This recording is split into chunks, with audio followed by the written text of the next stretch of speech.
I want to kind of respond to some of the comments I got from field testing.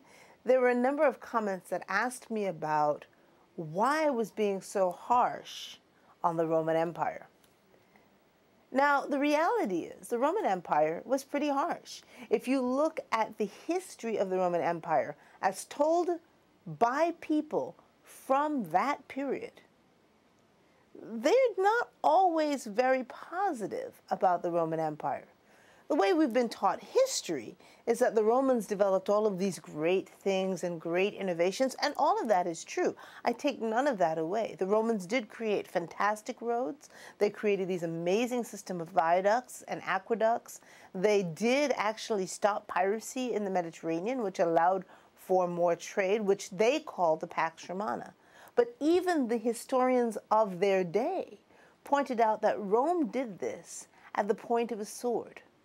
Rome did this with the power of legions of armies. Rome did this with crucifixion. Rome did this in ways that were oppressive to the poor.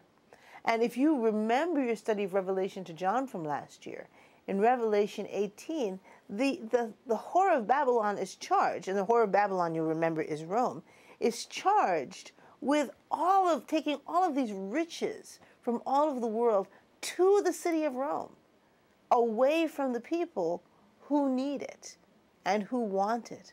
And so there's massive inflation, a quart of oil for a day's pay and a measure of flour for a day's pay.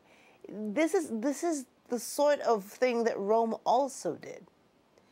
No nation, no empire, no people is ever perfect. No, neither perfectly evil nor completely perfectly good.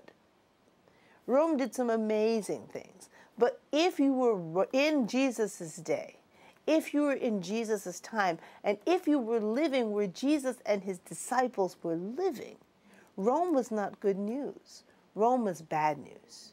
Now, this was particularly the case if you were a Jew, which of course Jesus was, because Jesus believed there was one God, and you worshiped one God, and you didn't make images of the one God. And all of Jesus's believers believed that. Christians were monotheistic. We're still monotheistic.